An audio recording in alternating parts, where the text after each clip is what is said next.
All right, time for the next subset of melee weaponry, the throwable projectiles. And I am starting with a stick. A short wooden pole.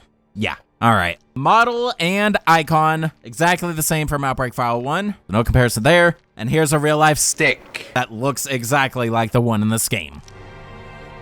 So, the stick gets way more abundance in Outbreak File 2, as you can see with this list of all the locations here. And out of these, there are 4 areas that are guaranteed to spawn a stick in every difficulty. Starting in the Wild Things scenario at the lakeside area of the zoo. There is always at least 1 stick on the ground on the northeastern edge of the lake. Now I say that because in easy, normal, and very hard modes, there are 2 sticks that spawn here, as you can see. But in hard mode, only 1 of the 2. I don't know which one, and I don't feel like doing a whole nother playthrough just to find out, but it's one of them.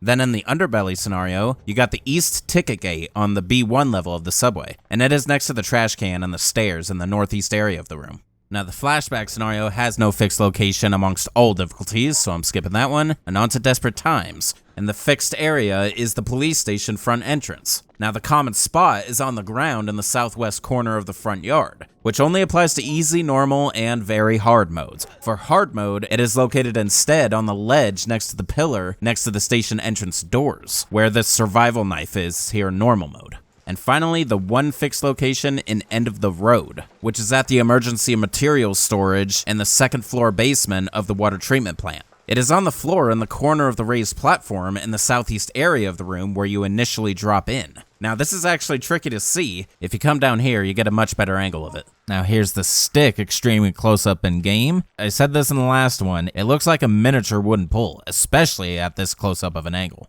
So here's the stick being once again held by every character. And once again, when it gets to the females, it's protruded forward a little bit and they're barely hanging on to it, especially Cindy. All right, I don't feel like I need to show it at every single arc again. That's completely unnecessary. You just need to see it actually be used.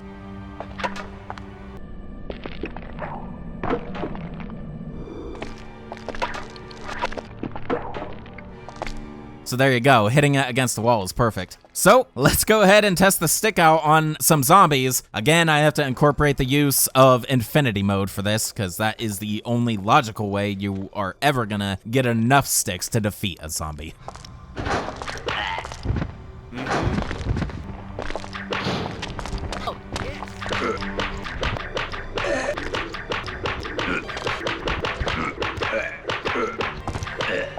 Okay. So, it took 22 sticks to defeat that zombie, specifically. Having a health pool of 850 and not something lower, yeah, that's why it took that many sticks, because the stick only deals 40 damage. That being said, I think it's actually the weakest weapon in the game now, because even the folding knife, the first weapon I went over, has 42 damage. So, the stick is well, you'll see, there's another weapon that I think ties with it. But yeah, these are the weakest weapons in the game that I'm testing right now. The only reason I didn't review them first is because when it comes to overall damage in the category, throwing weapons deal way more damage than the knives, accumulatively. So just wanted to clarify that. And once again, realistically, you're not gonna have that many sticks if you're playing a finite game. Like, a stick is the final result of a scrub brush that you see here, or a long pole, wooden pole, basically all the swinging wooden weapons that are breakable. The stick is the final result. Alrighty then. Well, that is gonna officially conclude the stick. Now for the next throwing weapon, the broken crutch. The bottom part of the crutch. Which is exactly right. And as you saw from when I tested the crutch out earlier, this is what ends up of it when you break it. All right, so model and icon, exactly the same from Outbreak File 1. And here is a real-life broken crutch, just a cut-up picture of the same crutch that I used for that real-life comparison. Now, unlike its predecessor, where there was no pickup location for the broken crutch, Outbreak File 2 has a single pickup location in only one scenario and one difficulty. That is the flashback scenario and very hard mode, respectively, and this is located in room 203 on the 2nd floor of the hospital. It is next to the windows in the southeast corner of the room. Now here's the extreme close-up of the broken crutch. Yep, perfect. Now here's the broken crutch being held by all characters.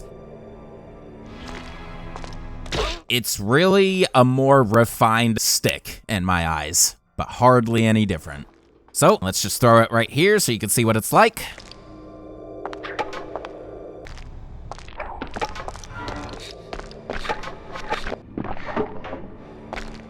There you go.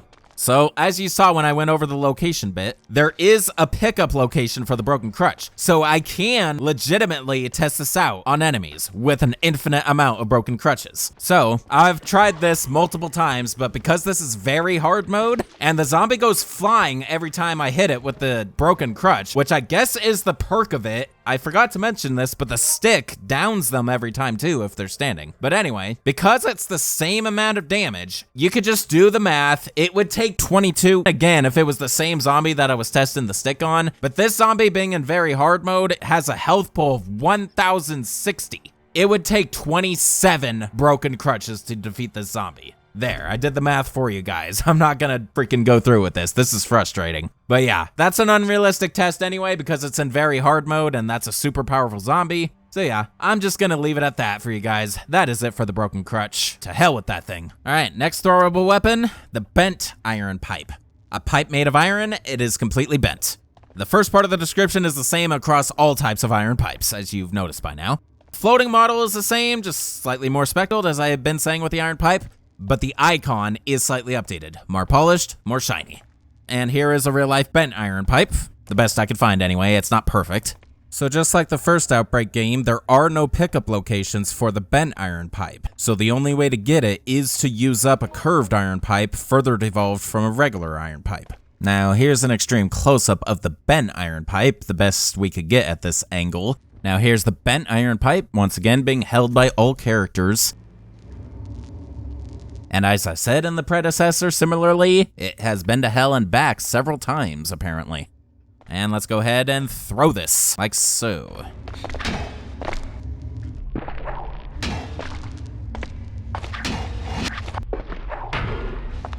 There you go. So, let's go ahead and test the bent iron pipe on some enemies. Now, unfortunately, just like File 1, as you saw in the location bit, there is no pickup location for this. So, the only way I'm gonna get this is if I find a scenario that has a ton of iron pipes and I bend them all out of shape and test it. So, I'm gonna go ahead and do that again.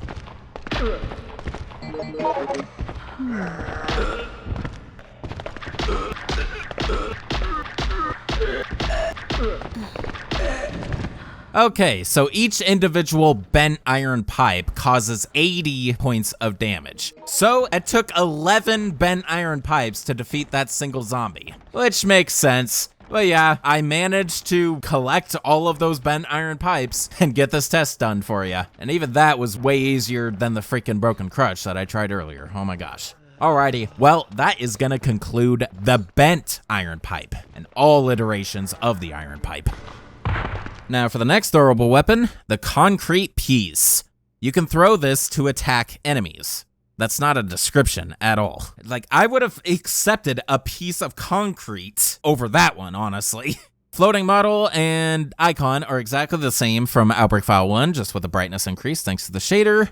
And here is a real-life piece of concrete that I found online, the same one I used for Outbreak File 1. So here's a list of locations of the concrete piece in Outbreak File 2, and it does have a bit more abundance in this one. And it is exclusive to 2 scenarios, Underbelly and Flashback. Now, out of all these locations, there are a total of 5 that are in fixed areas, regardless of difficulty. Starting in Underbelly, where there's only 1 fixed location, this is located in the ventilation tower, on the first level. It is on the ground next to the wall, on the east side of the tower, right here.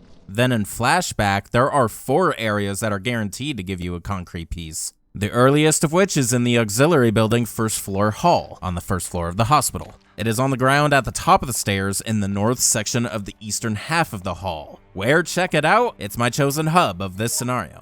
The next one you might come across is on the auxiliary building rooftop, where you come across this giant plant that you must use a syringe on to proceed in the level. It is on the ground in the northwest corner of the rooftop. Another room that's guaranteed to have a concrete piece is the storage room on the first floor of the hospital. You drop into here after dropping into the auxiliary building's second floor hall, and the concrete piece is on the ground in the northwest corner of the room. However, this only applies to easy, normal, and hard modes. In very hard, it is moved ever so slightly to on the trolley on the east side of the room, where you see this empty bottle. And the last area to guarantee a concrete piece is room 203 on the second floor. In easy, normal, and hard, it is on the floor in the middle of the room right next to where you inject another plant with a syringe. Now in very hard, this is instead on top of the bedside device between the two beds on the east side of the room, where right now you see this first aid spray. Now here's an extreme close-up of the concrete piece.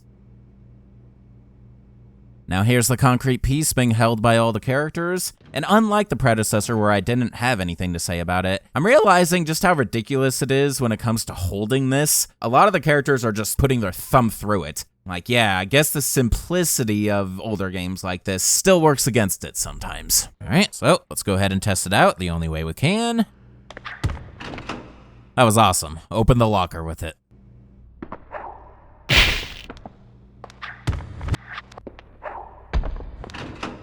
All right, so we'll go ahead and test the concrete piece on some zombies.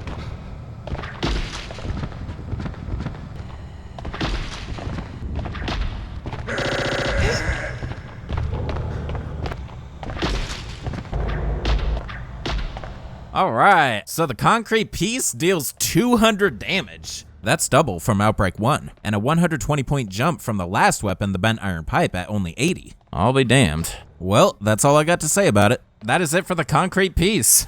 Now for the next throwable weapon, the monkey wrench. A monkey wrench of moderate size. All right, so once again, the monkey wrench is a personal item of David. He is the only one who could use it, and it is in his toolbox. Now comparing with Outbreak File 1, there is a small change to the icon, as you can see, slightly brighter, and it's angled very slightly differently. That's about it, not much different. Now, of course, this isn't what a monkey wrench specifically looks like. This is a monkey wrench, so I believe it to be misnamed in the game. What this appears to be is a double open-ended wrench, as depicted in real life here. And I can't equip it like a regular weapon, I just use it at will when I'm using him. So, let's go ahead and test it out.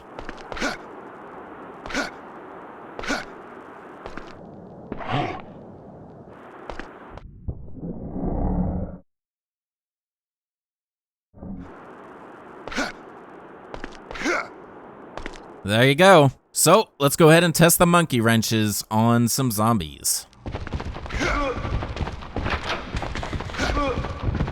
Let me think. I think. Hell of a day I'm having here.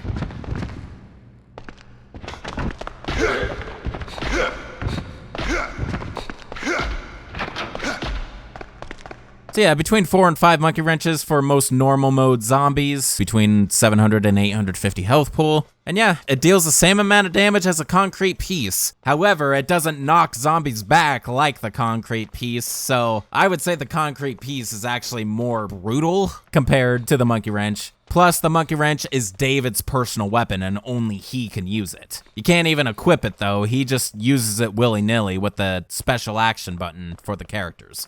Alrighty, well, that's gonna conclude the monkey wrench. Alright, now for the next throwing projectile weapon, the yellow chemical bottle. It contains a yellow chemical. Just as useless description as ever.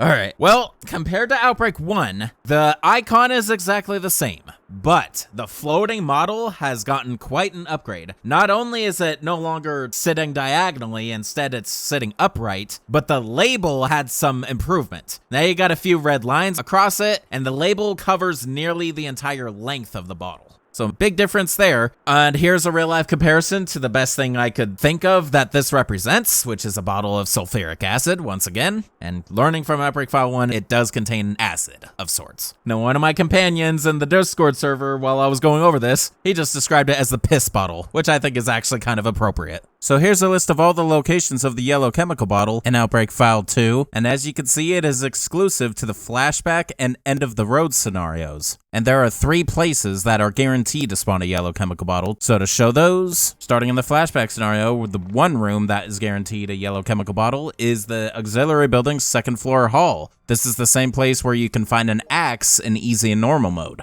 Now the yellow chemical bottle is located on the southern side of the bed blocking the hall, right here. Now, in End of the Road, there are 2 areas that will ensure a yellow chemical bottle. One is the examination room in the Umbrella Research Facility, and this is on the shelves next to the door leading to the Central Passage 2 on the west side of the room. And the other is at the office building stairwell in the urban area highway, which in order to access, you have to let Linda's escort leave without you with the helicopter. It is on the floor next to the 2 overturned vending machines on the first landing area. Now, this spot only applies to easy, normal, and hard modes, and in very hard, it instead switches to on the floor next to the debris on the landing area of the top of the 3rd flight of stairs, where you see this assault rifle here in normal mode. Now, here's a nice extreme close-up of the yellow chemical bottle. Now, here's the yellow chemical bottle being held by all the characters. Now, a question I have is the yellow we're seeing from it actually the liquid, or is it a solid colored label? Something to ponder, I guess. All right, so let's test it out. I'll just go ahead and throw it right on the ground here.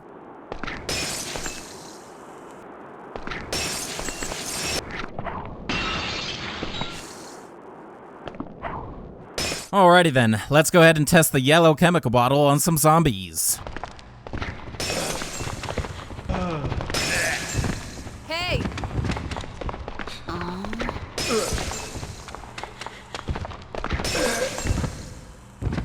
I think.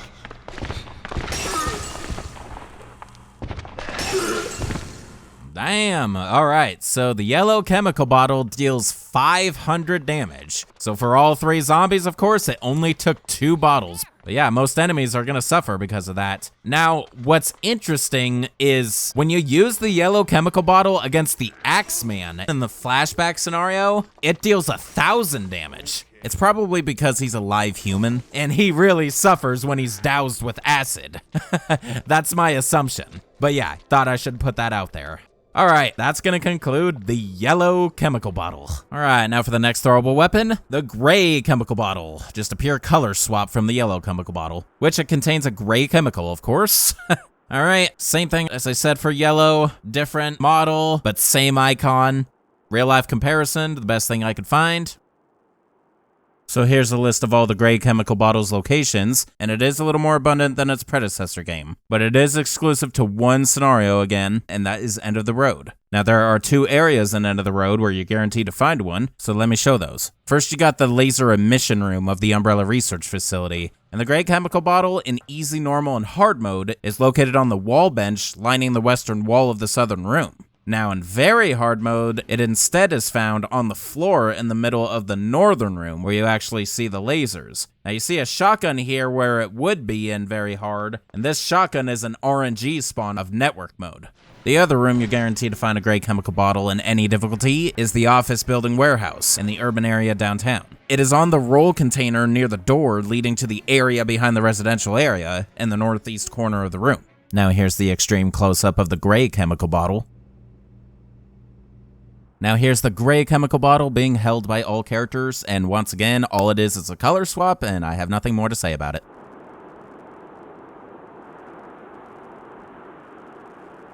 Alright, so let's go ahead and test it out. We know this contains explosives of sorts. David! Hi, excuse me.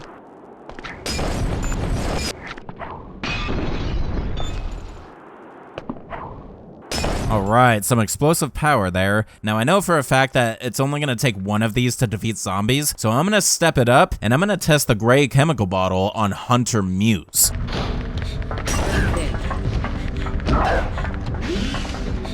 Hey. Let me think. Hey!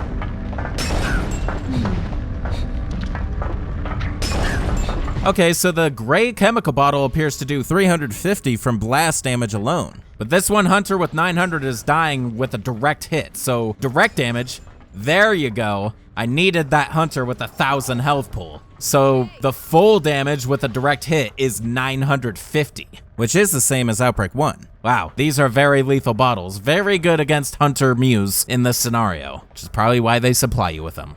All right, well, that's all you need for the gray chemical bottle. You got both direct hits and blast damage. All right, so that is it for the gray chemical bottle. Now for the next throwable weapon, another chemical bottle. This one is the chemical bottle Solvent, Or you could just call it a green chemical bottle, if you will. Because once again, it's just a color swap when it comes to looks, icon and model and all. It is described as containing a special chemical solvent. So it's still a shitty description, nothing helpful there, but there you go. Now, it actually wasn't that easy to find a real-life comparison to this. What I chose is pretty fictional. This is like a green potion, but I feel like this gives off the gist of the weapon. Now, the only real consistent location for the chemical bottle solvent is in the pharmacy, where you fill empty chemical bottles with the solvent. However, there are a couple possible locations where you can get the chemical bottle with the solvent already in it. Now, here's that list of it. I think it only lists the pharmacy because of the fact that there are empty chemical bottles in this very room.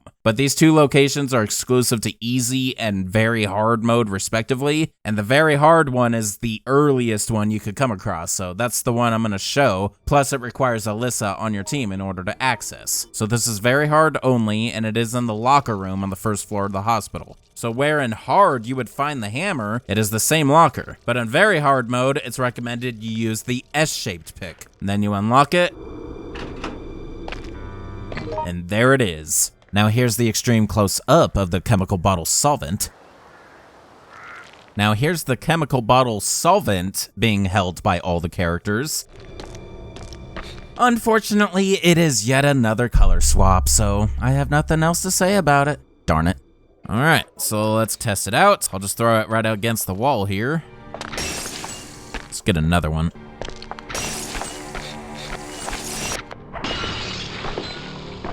There you go, nice and close up like that. Alrighty then, so this is a special kind of chemical bottle and it works specifically against enemies of this scenario. So I'm gonna test it on the zombies of this scenario. They're called green zombies.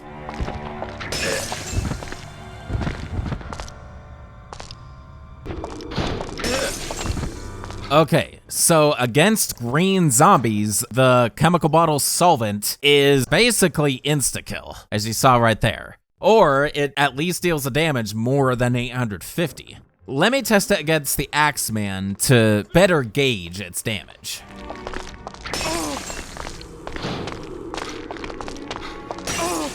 Oh wow, okay, it only does 300 against the Axeman. So with this, it's fair to say that the chemical bottle solvent is a specialty weapon that is specific to plant-like enemies in this scenario. That's why against the Axeman, it's not doing a whole lot of damage because these chemicals probably aren't super harmful against humans. It obviously contains some sort of herbicide. It is the same material, after all, that you fill syringes with. So if I tested this against like a plant tentacle or something along those lines that has a health pool of 1500, I feel like that may give us better results. Let me see if I could find one of those things. Oh!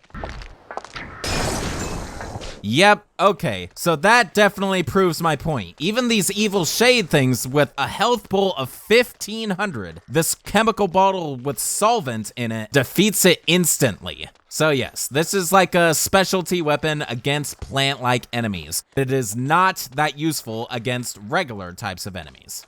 All right, well, I think I've done enough to suffice, so that is gonna conclude the chemical bottle solvent. All right, almost done with the throwables. Time for the next one, the Molotov Cocktail, a weapon which scatters fire when it is thrown. All right, so again, compared to Outbreak 1, both the model and the icon have undergone a slight change. More defined, text is easier to see. Even with the texture pack though, you can't actually read the text at all. But it is a clear inspiration from Jack Daniel's whiskey, which of course, here's a real life comparison. And we have seen the Molotov Cocktail prior to Outbreak 1, of course, in Resident Evil 0. So here's a list of locations of the materials that make up the Molotov Cocktail, and we can see they are exclusive to the underbelly and the end of the road scenarios. The newspaper is a little convoluted because there's 3 different types of it, but any of them can be combined with the alcohol bottle in order to form the Molotov Cocktail. Now once again, I'm not going to show any game footage of these locations because these alone are not weapons. And for all the locations of the lighter besides David, refer back to the flame spray. Now here's the Molotov Cocktail in-game, extremely close up. Now here's the Molotov Cocktail, once again being held by all the characters. I do love how the design of it is inspired by Jack Daniel's whiskey. And pretty much the same question as I said in the predecessor, but I'll word it differently. Which one of these characters would you consider an alcoholic and would likely be holding this bottle? My money is honestly on Kevin. Alright, so let's equip it and test it out once more.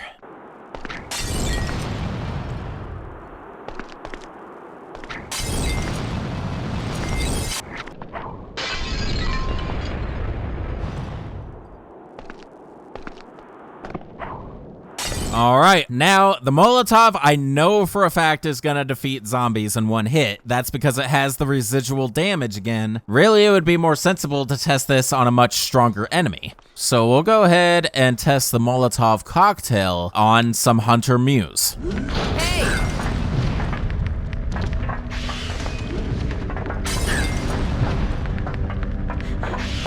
Let me think. Damn it. Hey! David! Hey! Okay, so I can't really gauge the actual damage this thing deals by itself. The Molotov is a complicated weapon because of the flame damage and the direct hit. But out of all of the throwables, it is the most powerful weapon. That's really the best result I can give you. This would probably be a better weapon to test against the Tyrant, actually, when it becomes your enemy and it actually has a health pool. But anyway, that's really the best I could do for the Molotov Cocktail. The total damage it deals is well over 1,000. That much I know for sure. All right, well, that is gonna conclude the Molotov Cocktail as well as all throwing melee weapons. Alrighty, time for the final melee weapon in a sense, although it's debatable if you would call this a melee weapon. This is the Time Bomb. Use lighter to set. Explodes after a fixed amount of time. All right, so this is yet another craftable weapon that is exclusive to Outbreak File 2. This is made by simply combining the battery with David's junk parts. So you just need David on your team and a battery. Nothing else. Although, that's how you make it, but to actually use it, like it says in the description, you need to use the lighter. Without the lighter, you yourself can't use it. Now here's a list of all the locations you can find the battery. Now, just like the stun rod, this is a pretty fictional weapon, and I can't find an adequate real-life comparison, so I'm gonna skip out on that for this one as well. But to demonstrate it, watch this.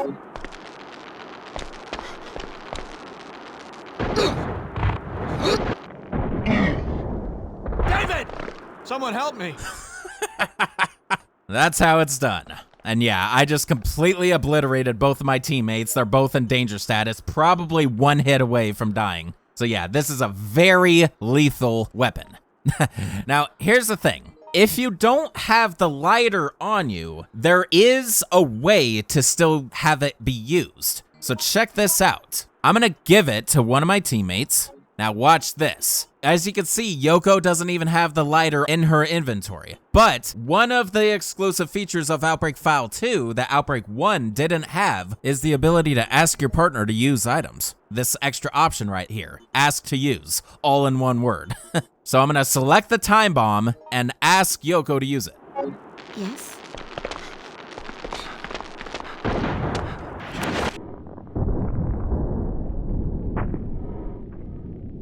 Woo! That was a great shot too. But yep, that is a method to use the Time Bomb without the lighter. Only your partner can do it though. You yourself cannot possibly use the Time Bomb without the lighter. Unless someone knows a crazy hack, which I don't. But there you go. That is the Time Bomb, and that was me using it the only way you could. There is no equipping it, so you can't see it. So we're gonna go straight to the enemy testing. This thing is super powerful. I know it's gonna clean zombies up. It might even clean hunters up. So I feel like the best enemy to get a damage rating on this thing, even if it doesn't defeat it, I'm gonna test this on a Tyrant, which will look very familiar.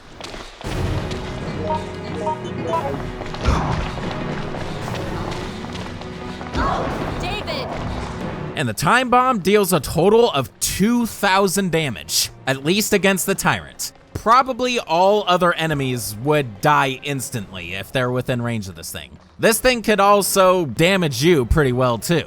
But yep, that's really the best I could do. It's not a weapon that you're gonna have multiple quantities of, and unfortunately, Infinity Mode doesn't apply to this weapon because it doesn't have an ammo count, or a quantity, or a durability. So all of the attributes of Infinity Mode, unfortunately, are avoided with this weapon. There is no way to get it infinite. Therefore, you're not gonna have enough time bombs probably to properly defeat the Tyrant.